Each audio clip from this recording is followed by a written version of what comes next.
সারা দেশে 5 দিনের নারকীয় ধ্বংসযজ্ঞের জেরে 24 জুলাই পর্যন্ত মামলা হয়েছে 200টি। এতে বাংলাদেশে জাতীয় পার্টির চেয়ারম্যান আন্দালিব রহমান পার্থ সহ 2100-এরও বেশি আসামিকে গ্রেপ্তার করেছে পুলিশ। ঢাকা মহানগর গোয়েন্দা বিভাগের অতিরিক্ত কমিশনার জানান, এই ঘটনায় জামায়াত বিএনপির ব্যবসায়ীরা অর্থায়ন করেছে। নাশকতাকারীরা যেন ঢাকা ছাড়তে না পারে সেজন্য ব্লক রেইডের কথাও জানিয়েছেন ডিএমপির যুগ্ম কমিশনার।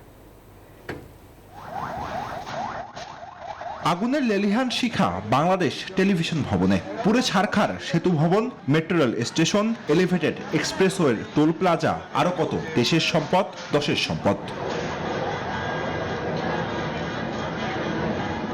কোটা সংস্কার আন্দোলনকে পুঁজি করে দেশবিরোধী মহল আগুনে ঘি ঢালে, যেন যুদ্ধ ঘোষণা করে রাষ্ট্রের বিরুদ্ধে। প্রশ্ন হলো, দেশের ক্ষতি হলে লাভের গুড় কার ঘরে যায়?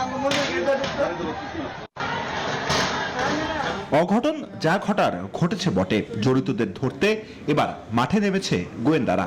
ডিএমপির গোয়েন্দা বিভাগের দাবি, বিএনপি জামাতের ব্যবসায়ীরা এই অর্থের যোগানদাতা।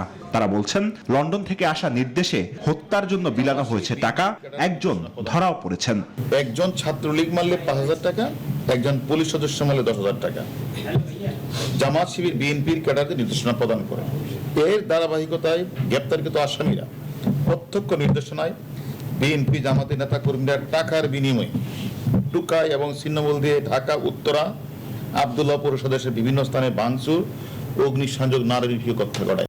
ডিএমপির যুগ্ম কমিশনার জানালেন, বুধবার রাত পর্যন্ত সহিংসতার ঘটনায় মামলা হয়েছে 200টি, গ্রেপ্তারও হয়েছে 2000-এর বেশি।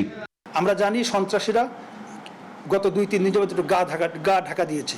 আমাদের কিন্তু ব্লক রেড চলমান রয়েছে। ব্লক রেড ছাড়াও বিভিন্ন পর্যায়ে দিনে এবং রাতে আমাদের অপারেশন পরিচালনা আমরা করে যাচ্ছি। সন্ত্রাসীরা গা ঢাকা দেখ, আর যেখানেই থাকুক, আমি প্রথমে বলবো যে আমার পুলিশ সদস্যকে হত্যা করে সে যদি কক্সবাজার পালিয়ে যায় অথবা পঞ্চগড় পালিয়ে যায়, যে বাংলাদেশের যে কোনো প্রান্তে পালিয়ে যাক না কেন, যে সকল জায়গা থেকে আমাদের পুলিশ বাহিনী কিন্তু পঞ্চগড়েও রয়েছে, আমাদের পুলিশ বাহিনী কিন্তু কক্সবাজারেও রয়েছে।